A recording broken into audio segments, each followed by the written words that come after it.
The old cherry-red Mustang sat in the driveway like it always had, its paint still shining despite being almost 30 years old. David ran his hand along the hood, feeling every curve and dent he'd memorized over the years. This car wasn't just metal and wheels to him. It was the last piece of his dad he had left. His father had spent 3 years rebuilding this 1967 Mustang in their garage. David remembered being a kid handing his dad tools, watching him work late into the night. His father had passed away when David was only 19, leaving him this car and a simple note that said, "Take care of her, and she'll take care of you." For 23 years, David had kept that promise, but life has a way of changing everything in an instant. It was a Tuesday afternoon when David's phone rang. He was at a construction site, hammering away at a new frame, when he saw his daughter's school number flash on the screen. His heart dropped even before he answered. "You know that feeling when you just know something's wrong?" "That was it, Mr. Hayes, this is Principal Johnson. Your daughter collapsed during soccer practice. The ambulance is taking her to City General Hospital right now." David didn't remember dropping his tools or running to his truck. He didn't remember the drive to the hospital, though later people told him he'd run 3 red lights. All he could think about was his little girl, his 12-year-old Amy, lying on that soccer field, when he burst through the emergency room doors. Still covered in sawdust and sweat, a nurse directed him to a waiting area. The next 2 hours were the longest of his life. He paced back and forth, his hands shaking, calling his sister Jennifer over and over, but getting no answer. Other families sat quietly in their chairs, but David couldn't sit still. Every time a doctor walked by, he'd jump up, hoping for news. Finally, a doctor in green scrubs approached him. The man's face was serious, the kind of serious that makes your stomach drop to your feet. "Mr. Hayes, I'm Dr. Patterson. Your daughter has a condition called hypertrophic cardiomyopathy. It's a heart condition where the muscle becomes abnormally thick. Amy needs surgery, and she needs it soon. Without it, she's at high risk for sudden cardiac arrest." David felt like the floor had disappeared beneath him. Heart surgery. His baby girl needed heart surgery. He tried to process the words, but they seemed to bounce around in his head without making sense. "When?" he managed to ask, his voice barely a whisper. "We need to schedule it within the next 2 weeks. We'll need to do several tests first, but we can't wait long." Then came the part that made David's blood run cold. "The surgery and related care will cost approximately $130,000. How much does your insurance cover?" David worked construction. He had basic insurance through his company, but it wasn't great. He knew that even before the doctor pulled up the numbers on his tablet and showed him, his insurance would cover about 40%. Maybe 50 if they were lucky. That left somewhere around $70,000 that he'd have to come up with on his own. $70,000. David made decent money, but he wasn't rich. He lived paycheck to paycheck like most people he knew. He had maybe $3,000 in savings, money he'd been putting away for Amy's college fund. His apartment rent was due in a week.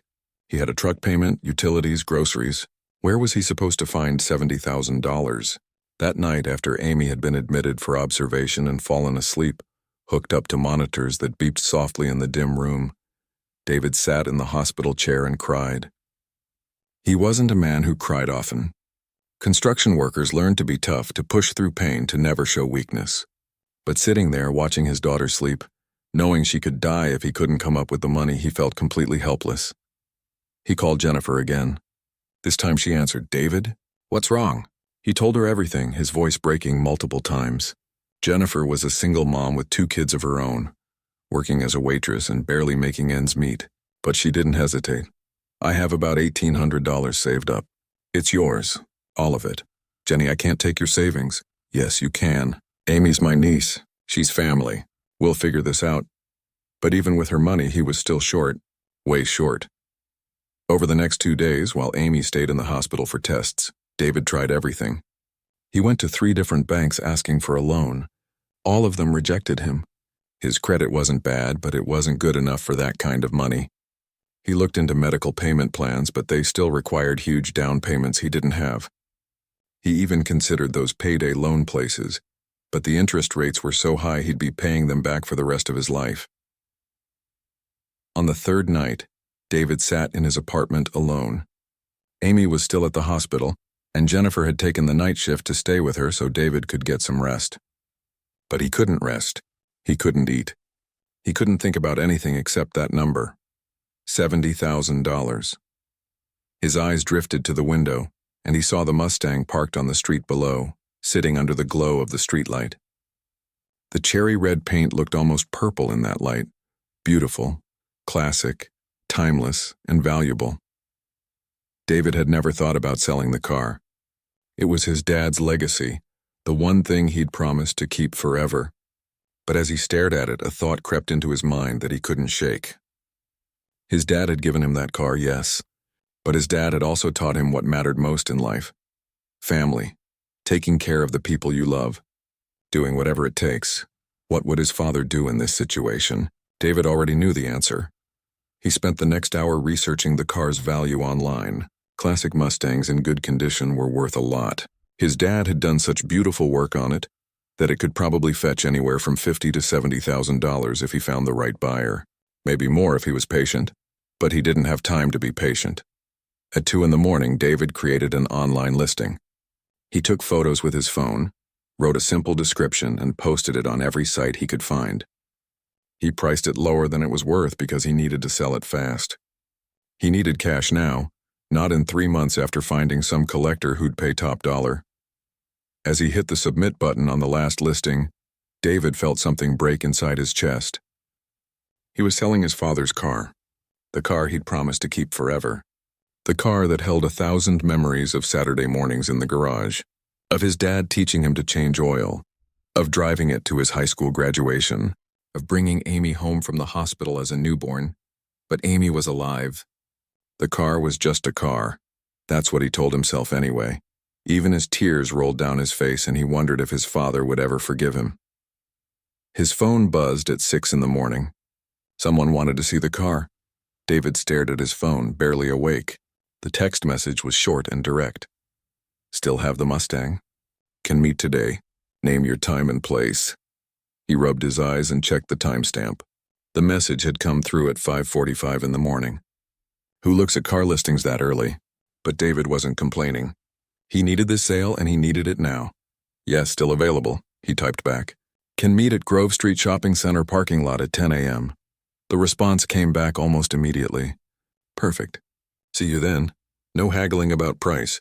No questions about the car's history. Just a simple agreement to meet. David felt a tiny flicker of hope mixed with an overwhelming sense of dread. In a few hours, he'd be handing over the keys to his father's car to a complete stranger. He drove to the hospital first to check on Amy. She was awake, picking at her breakfast, looking small and tired in that hospital bed. The monitors beside her beeped steadily, each sound a reminder of why he was doing this. Hey, sweetheart, David said, forcing a smile as he walked in. Dad, when can I go home? Amy's voice was weak, but she was trying to sound brave. She'd always been like that, his tough little girl. Soon, baby, soon. The doctors just want to make sure you're okay first. Jennifer walked in carrying 2 cups of coffee from the cafeteria. She looked exhausted, her hair pulled back in a messy ponytail, dark circles under her eyes. You look terrible, David said. Thanks, brother. You're not winning any beauty contests either. She handed him a coffee. Any luck with the money? David took a sip, the coffee bitter and too hot. Maybe. Someone wants to see the car this morning. Jennifer's face fell. She knew what that car meant to him. David, are you sure about this? Do I have a choice? They both looked at Amy, who was watching cartoons on the small TV mounted on the wall. Neither of them said anything else. There wasn't anything else to say. At 9:30, David left the hospital and drove to the shopping center. His hands felt sweaty on the steering wheel of the Mustang. Every turn, every stop sign felt significant. This might be the last time he ever drove this car. He tried not to think about it, but the thoughts came anyway. His dad's laugh. The smell of motor oil and metal shavings in their old garage. The pride in his father's eyes when they'd finally got the engine purring perfectly. The shopping center parking lot was mostly empty this time of morning. David pulled into a spot near the back, away from other cars, and waited. He checked his phone. 9:45. 15 minutes early.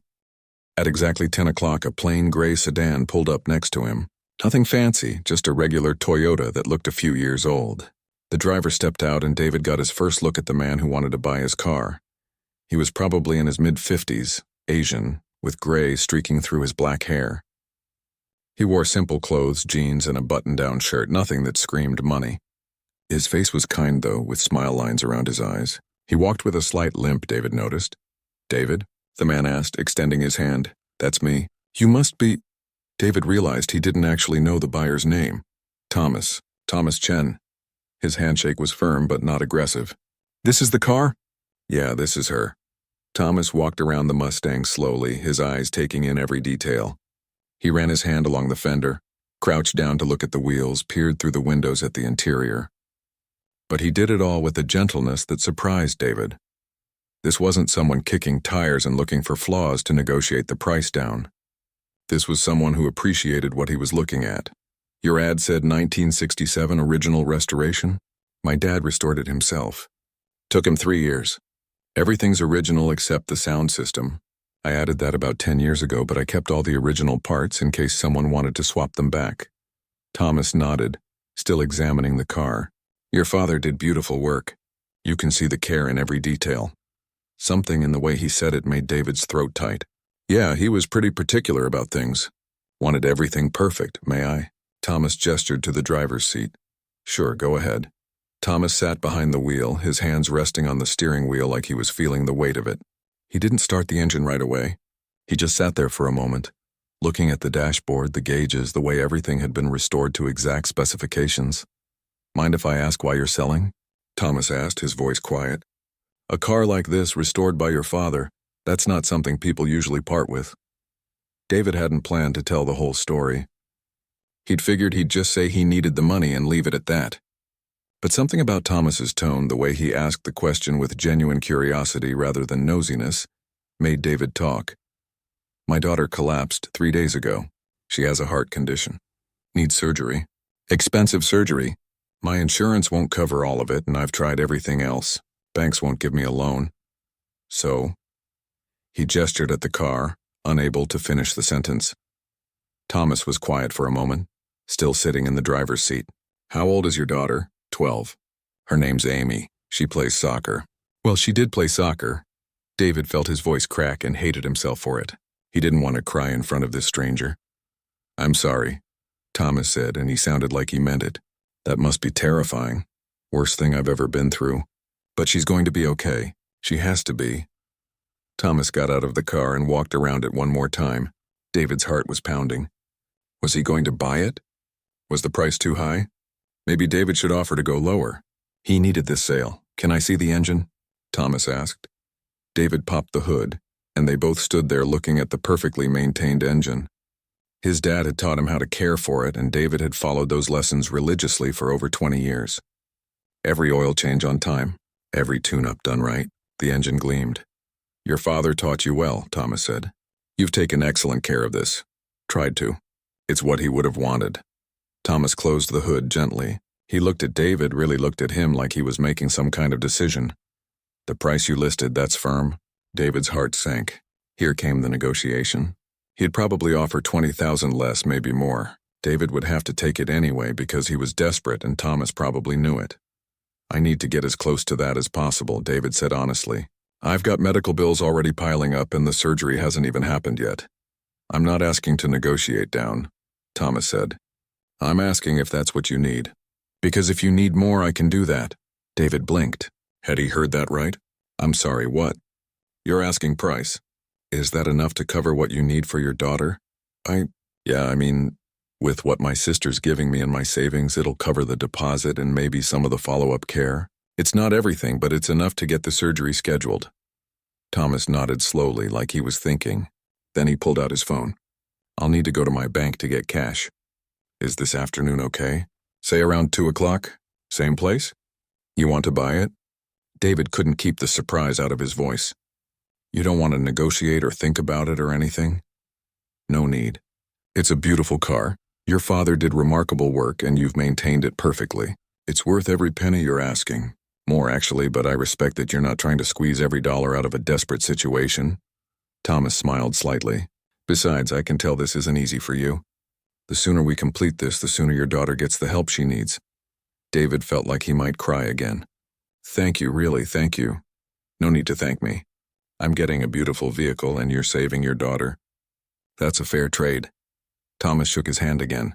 2 o'clock? I'll be here. David watched the gray sedan drive away, then sat in the Mustang for a few more minutes. This was really happening. By this afternoon, the car would belong to someone else. He'd have the money for Amy's surgery. Everything would work out. So why did he feel like he was losing a piece of his soul? He drove back to the hospital, the Mustang purring beneath him like it always had, and tried not to think about the fact that this was one of the last times he'd ever make this drive. Thomas showed up at exactly 2 o'clock with a leather briefcase. David had been waiting in the Mustang for 20 minutes, too anxious to do anything else. When he saw the gray sedan pull up, his stomach did a flip. This was it. The moment he'd been dreading all day. Thomas stepped out of his car and walked over with that same calm demeanor he'd had that morning. No rush, no urgency, just steady and deliberate. He set the briefcase on the hood of his own car and opened it. Inside were neat stacks of bills, all hundreds, all perfectly organized. 65,000 as discussed, Thomas said, starting to count out the money. I brought it in cash like you requested. David watched the stacks pile up, trying to wrap his head around the fact that this was really happening. That much cash in one place felt surreal. He'd never seen that kind of money in his entire life. I appreciate you being so straightforward about this, David said, his voice a bit shaky. Thomas looked up from counting.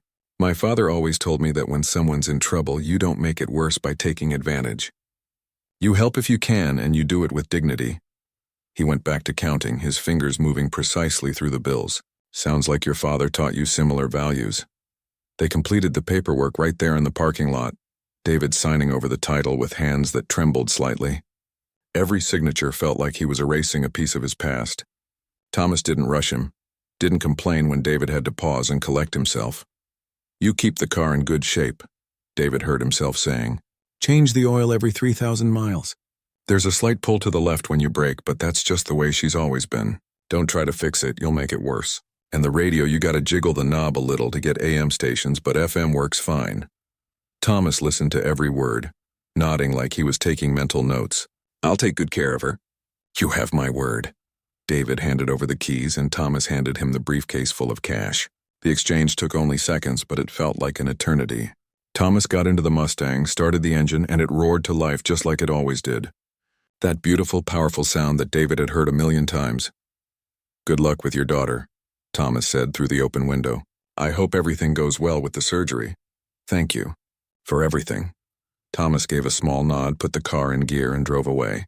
David stood in that parking lot watching the cherry-red Mustang disappear into traffic, and when it finally turned a corner and vanished from sight, he felt a piece of his heart go with it.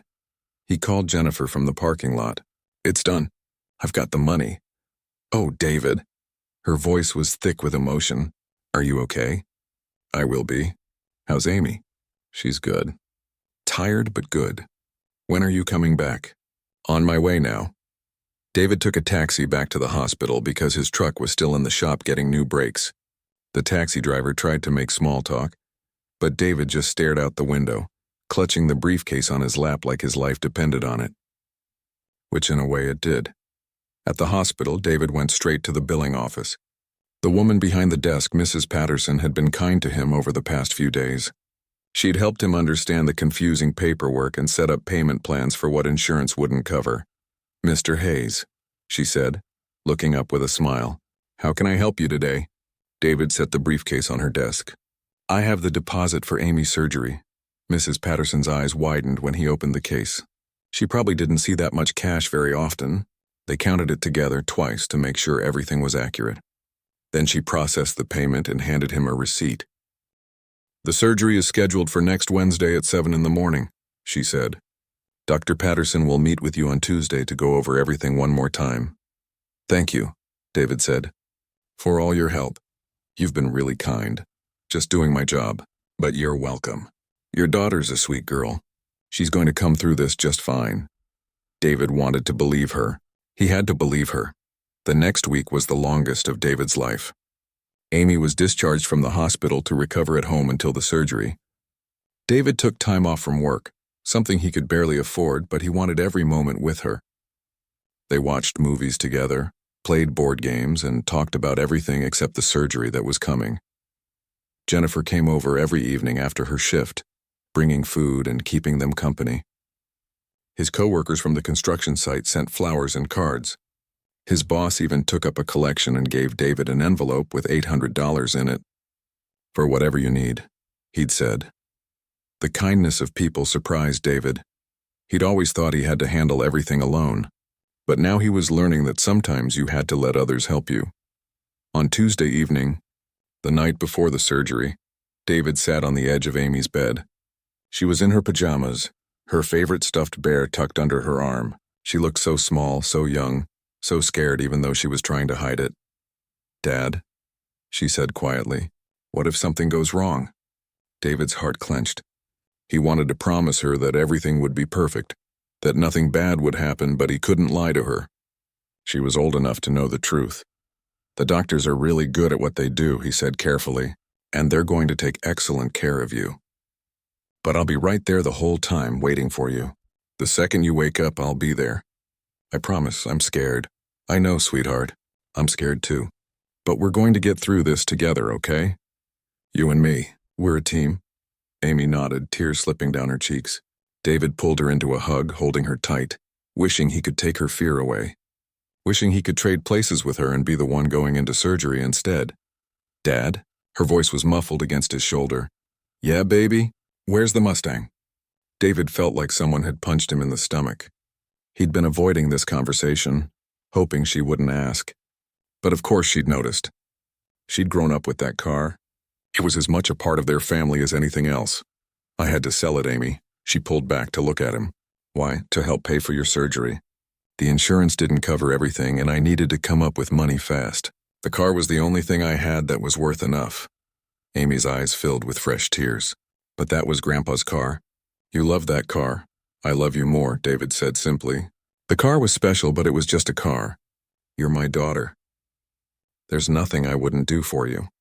Nothing I wouldn't give up. Do you understand?" She nodded, crying harder now. "I'm sorry. Don't you dare apologize. This isn't your fault. None of this is your fault." He wiped her tears with his thumb. Besides, Grandpa would have done the exact same thing. He always said family comes first no matter what. I'm just doing what he taught me. They sat there for a long time, holding each other until Amy finally fell asleep. David carried her to bed, tucked her in, and sat in the chair next to her bed, watching her breathe. Every rise and fall of her chest felt precious. Jennifer found him there an hour later, still sitting in the dark. "You should get some sleep," she whispered. "Tomorrow's going to be a long day, I know. I just want to stay here a little longer." Jennifer put her hand on his shoulder and squeezed. "She's going to be okay, David. I feel it in my gut. She's tough just like her dad. I hope you're right. I'm always right. You should know that by now." That got a small smile out of him. Jennifer always knew how to make him feel a little bit better, even in the darkest moments. At 5 in the morning, they woke Amy up. She was groggy and quiet as they got her ready. The hospital had sent special instructions about what she could and couldn't eat, what she should wear. David had read those instructions 100 times, making sure he didn't miss anything. They drove to the hospital in Jennifer's car, the sun just starting to come up over the city. Amy sat in the back seat staring out the window, holding her stuffed bear. David kept looking at her in the rearview mirror, memorizing her face, praying harder than he'd ever prayed in his life. The surgery was scheduled for 7. By 6:30, they were in the pre-op area. Nurses came and went, checking Amy's vitals, asking questions, explaining what would happen. Dr. Patterson stopped by to review everything one more time. "We're going to take excellent care of her," the doctor promised. At 6:55, they came to take her back. David hugged her one more time, breathing in the smell of her shampoo, feeling her heart beat against his chest. "I love you," he whispered, "more than anything in this world. I love you too, Dad." And then they wheeled her away through double doors that closed with a soft whoosh, leaving David standing in the hallway with Jennifer's arm around his shoulders and a terror in his heart that he'd never felt before. The surgery took 6 hours.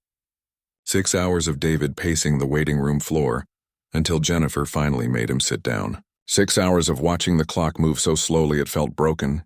6 hours of every worst-case scenario running through his mind on repeat. Other families came and went. Some got good news and left smiling. Some got bad news and left crying. David watched them all, trying to read the doctors' faces before they even spoke, trying to predict what his own news would be. At hour 4, Jennifer went to get coffee. At hour 5, David's boss called to check in.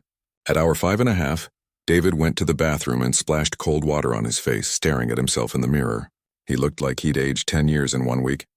Finally, at 1:15 in the afternoon, Dr. Patterson walked into the waiting room, still in his surgical scrubs. David jumped to his feet so fast he nearly knocked over his chair. The doctor was smiling. That was good, right? Doctors didn't smile when they had bad news. Mr. Hayes, the surgery went very well. Amy did great. We repaired the damaged tissue and her heart is responding beautifully. She's in recovery now.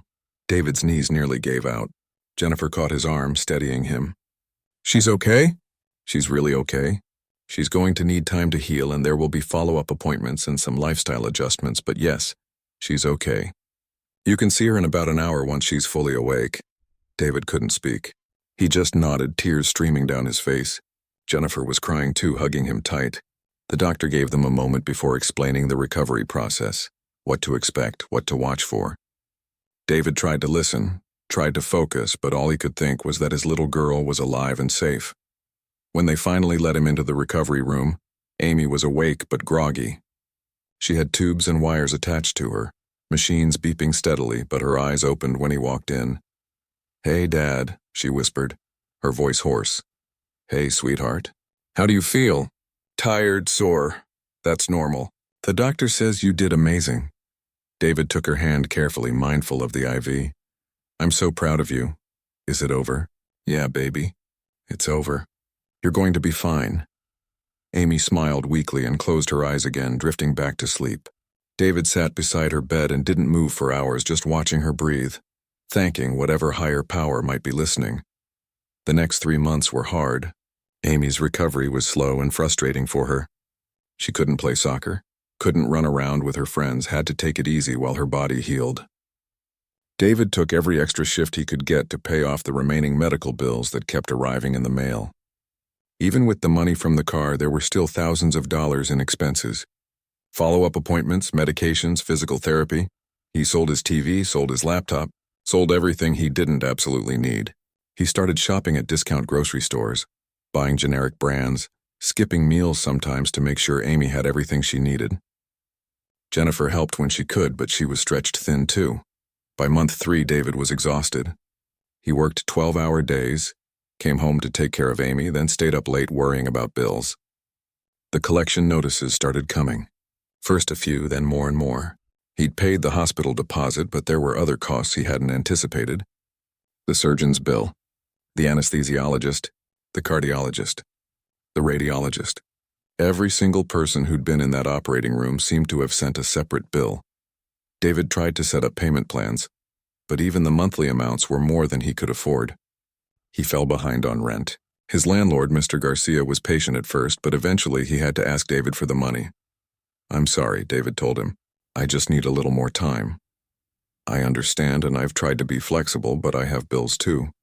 If you can't catch up by next month, I'll have to start eviction proceedings." David nodded, feeling numb. He'd saved his daughter's life, but was about to lose their apartment. Some victory that was. One afternoon in late November, David came home from work to find an official-looking envelope in his mailbox. His heart sank. Another bill. Another thing he couldn't pay. He almost threw it away without opening it, but something made him look. It was from a law firm downtown, Whitmore and Associates. The letter requested his presence at their office for a matter of significant importance regarding his late father's estate. David read it 3 times, confused. His father had died over 20 years ago. Everything had been settled back then. There hadn't been much to settle anyway, just the car and a few personal items. What could a law firm possibly want with him now? He called the number on the letterhead. A professional-sounding woman answered. "Whitmore and Associates. Hi, I received a letter asking me to come to your office. My name is David Hayes." "Oh yes, Mr. Hayes, can you come in tomorrow at 2 o'clock? Can you tell me what this is about?" "I'm afraid I can't discuss the details over the phone, but I assure you it's important. Will tomorrow work for you?" David hesitated. He'd have to leave work early, which meant losing pay. But the letter had said it was important, and something about the woman's tone made him think he should go. Yeah, okay. 2 o'clock tomorrow. Excellent. We'll see you then. That night David barely slept. His mind raced with possibilities. Had his father left something behind that they'd missed? Was there some old debt David was suddenly responsible for? He couldn't imagine what else it could be. The next day, he left the construction site at noon, telling his supervisor he had an emergency appointment. He didn't have nice clothes anymore. He'd sold most of them, so he wore his cleanest pair of jeans and a button-down shirt that was only slightly wrinkled. The law office was in one of those tall glass buildings downtown, the kind of place David never had reason to visit. The lobby had marble floors and leather furniture. Everything looked expensive. David felt completely out of place. On the 14th floor, a receptionist directed him to a conference room.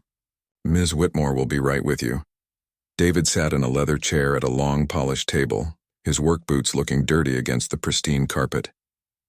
A few minutes later, a woman in her 40s walked in, carrying a folder. She had kind eyes and a professional smile. Mr. Hayes, I'm Karen Whitmore. Thank you for coming. Sure, can you please tell me what this is about? I'm kind of confused. Karen sat across from him and opened the folder. Mr. Hayes, I represent Thomas Chen. Do you remember him? David's heart skipped. The man who bought my car? That's correct. Mr. Chen asked me to meet with you today regarding a matter he's been working on for the past few months. I don't understand. Is something wrong with the car? Did I miss something in the paperwork? No, nothing like that. The car is fine. Mr. Hayes, are you familiar with Chen Technologies? David shook his head. No, should I be? It's one of the largest technology companies in the country. Thomas Chen is the founder and CEO. He's a billionaire, Mr. Hayes. David stared at her. What? No, that can't be right. He drove a regular car, wore regular clothes. He was just a normal guy. Mr. Chen prefers to live modestly despite his wealth. He grew up very poor and he's never forgotten where he came from. Karen slid some papers across the table. When he bought your car and learned about your situation, he was deeply moved. His own father was a mechanic, you see.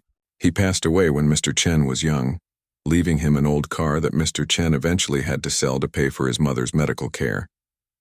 David's head was spinning. This couldn't be real. Mr. Chen has spent the past 3 months taking care of something for you. Karen pulled out more documents. First, he's paid off all of your daughter's medical bills. Every single one. You don't owe anything to any hospital, doctor, or medical facility. David couldn't breathe. He what? Every bill is paid in full. Additionally, he's established a trust fund for your daughter's future medical needs and her education. Whatever she requires going forward, it's covered. Tears were streaming down David's face now. He couldn't speak, couldn't process what he was hearing. There's more, Karen said gently. Mr. Chen had your Mustang fully restored by the best specialists in the country. Every single detail has been perfected. He's returning it to you. I can't. Karen reached across the table and put a hand on his. Mr. Chen wanted you to know that he sees himself in you, a man who would sacrifice anything for his family. He wants to honor your sacrifice and your father's legacy. She pulled out a set of keys and placed them on the table. The car is in the parking garage downstairs. Level 2, spot 23. David looked at the keys through his tears, unable to believe this was happening. Why would he do this? I'm nobody. I'm just a construction worker. Because you're a father who loves his daughter more than anything in the world. Because you understand what really matters in life. Mr. Chen said that's the rarest and most valuable quality a person can have. Karen smiled. He also said that cars like that deserve to stay in families who understand their true value. David picked up the keys with shaking hands, the metal warm against his palm. His father's car, coming home. David took the elevator down to the parking garage in a daze. His hands were still shaking. The keys clutched so tight they left marks on his palm. None of this felt real. Any second now he'd wake up in his apartment, late on rent, drowning in bills, and realize this had all been some cruel dream. But when the elevator doors opened on level 2, and he walked to spot 23, there it was, the Mustang. But it wasn't just his Mustang anymore. It was something more. The cherry red paint gleamed under the parking garage lights like it had just rolled off the factory floor. Every bit of chrome sparkled. The tires were brand new.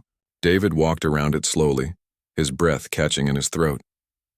They'd fixed the small dent on the passenger door that had been there for 15 years. The weathered leather seats he could see through the window looked brand new but still original style. He unlocked the door with trembling fingers and slid into the driver's seat. The smell hit him immediately, leather and polish and something else he couldn't name. Memory, maybe. The steering wheel felt perfect in his hands. Every gauge on the dashboard had been restored to pristine condition. Even the radio his dad had installed looked like it had never been touched. David sat there in the parking garage and cried. Not sad tears this time, but something else. Relief. Gratitude. Disbelief. All of it mixed together until he couldn't tell which emotion was which. His phone buzzed. A text from Jennifer. Where are you? Amy's asking for you. David wiped his eyes, started the engine, it purred like a dream, and drove home. The whole way he kept expecting someone to flag him down, to tell him there'd been a mistake, that this wasn't really happening, but no one did. When he pulled up in front of his apartment building, Mr. Garcia was outside watering the small garden by the entrance. The old man's eyes went wide when he saw the Mustang.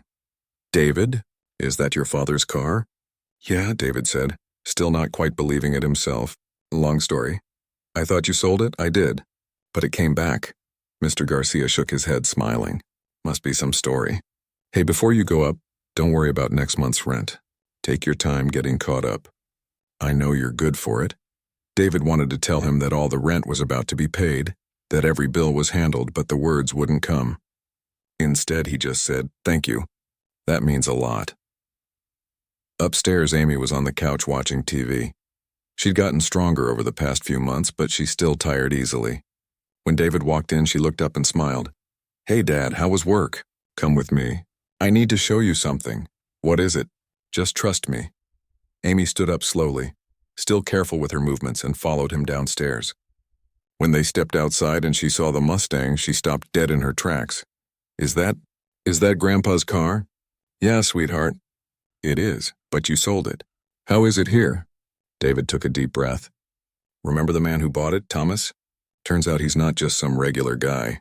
He's really successful, really wealthy, and he did something incredible for us. He told her everything. About the medical bills being paid. About the trust fund for her future. About the car being restored and returned.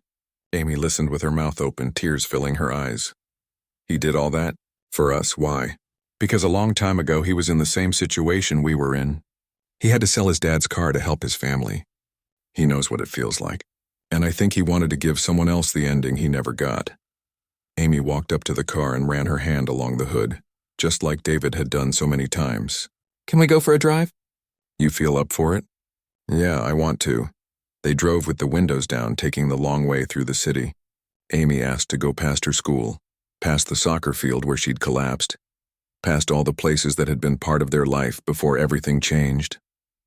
The sun was setting, painting the sky orange and pink, and for the first time in months, David felt like he could breathe. Dad?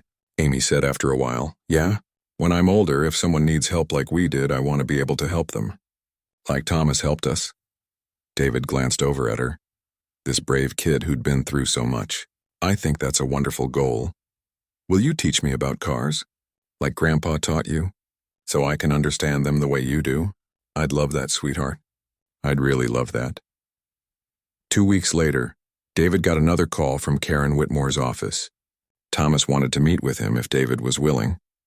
They arranged to meet at a small diner on the edge of town. Nothing fancy. Just a regular place with good coffee and breakfast served all day. Thomas was already there when David arrived, sitting in a booth by the window. He looked exactly the same as he had that day in the parking lot. Simple clothes, kind face, nothing about him screaming billionaire. David slid into the booth across from him. For a moment, neither of them spoke. I don't know how to thank you, David finally said. I've been trying to find the words for weeks, but nothing feels like enough. Thomas shook his head. You don't need to thank me. If anything, I should thank you. For what? For reminding me why I do what I do. I've spent years building companies, making money, trying to figure out what it's all for. And then I met you and I remembered. Thomas looked out the window at the parking lot where David had parked the Mustang. My father died when I was 17. Left me an old Chevy and a toolbox. That car was everything to me. But when my mother got sick, I sold it without a second thought, because that's what you do for family. I know that feeling, David said quietly. I built my company from nothing. Worked 3 jobs, went to community college at night, slept 4 hours a day for years. And I told myself that if I ever made it, if I ever had enough money that it didn't matter anymore, I'd find people like us. People who understood what really matters. People who make the hard choices without hesitation. Thomas looked at David directly. You didn't ask why I wanted the car. You didn't try to get more money out of me when you probably could have. You just wanted to save your daughter. That kind of character is rare. The waitress came by and they ordered coffee. When she left, Thomas continued, I've been thinking about something. My company has a division that restores and maintains classic vehicles. We work with museums, collectors, people who care about preserving automotive history. The man who runs it is retiring next year and I need someone to take over. Someone who understands that these cars aren't just machines, they're memories. Their family history, their art. David's heart started beating faster. What are you saying? I'm offering you a job. Good salary, full benefits, opportunities to learn and grow. You'd be working with the best restorers in the country, handling some of the most beautiful cars ever made. And you'd be able to provide for Amy without working yourself to death. David couldn't speak. This wasn't just a job offer. This was a completely different life. I know it's a lot to take in, Thomas said. You don't have to answer now. Think about it. Talk it over with your daughter and your sister. But I wanted you to know the offer's there. I don't have any formal training, David managed to say. I just know what my dad taught me. Your dad taught you to care about quality, to take pride in your work, to understand that some things are worth more than their price tag. That's exactly what I need. Thomas smiled. Besides, we can teach you the technical stuff. We can't teach character. They talked for another hour. About cars, about fathers, about the strange way life circles back on itself. When they finally said goodbye in the parking lot, Thomas shook David's hand. Think about it, he said. No pressure. Whatever you decide, you and Amy are going to be fine. David drove home in the Mustang, the engine humming beneath him, his mind racing. A new job, a real future, a chance to honor his father's memory every single day by doing what the old man loved most. That evening, he sat down with Amy and Jennifer and told them about the offer. Jennifer immediately said he should take it. Amy's eyes lit up with excitement. You'd be working with cars every day? That's perfect, Dad. It's a big change, David said. New job, probably new responsibilities. I'd have to learn a lot. But you love cars, Amy pointed out. And it pays good money, right? We could get a better apartment. Maybe one with a garage where you could teach me about engines. David looked at his daughter, healthy and alive and dreaming about the future, and he knew his answer. He called Thomas the next morning and accepted the job. 6 months later, David pulled up to his new house, a small place with a 2-car garage and the Mustang. Amy was in the passenger seat, excited to finally have her own room. In the driveway sat another car covered with a tarp. Thomas had surprised them one more time, finding and restoring a 1965 Mustang like the one his own father had owned. That one's for Amy, Thomas had said when he delivered it. For when she's old enough to drive, every kid should have a car that means something. As David and Amy unloaded boxes from Jennifer's borrowed truck, he thought about how much had changed in 1 year. How selling his father's car had somehow led to getting it back, along with a new career, a new home, and a future he'd never imagined possible. That night, after Amy went to bed, David sat in the garage with both Mustangs just looking at them. He thought about his father, about the lessons passed down through generations, about sacrifice and love and the unexpected ways life rewards the choices we make. His phone buzzed. A text from Thomas. How's the new place? David smiled and typed back, perfect. Thank you for everything. You earned it. See you Monday. David turned off the garage light and went inside where his daughter slept safely in her new room, her future bright and full of possibility. And in the driveway, 2 cherry-red Mustangs sat waiting for the next chapter of their story. Proof that sometimes the things we lose find their way back to us in ways we never expected.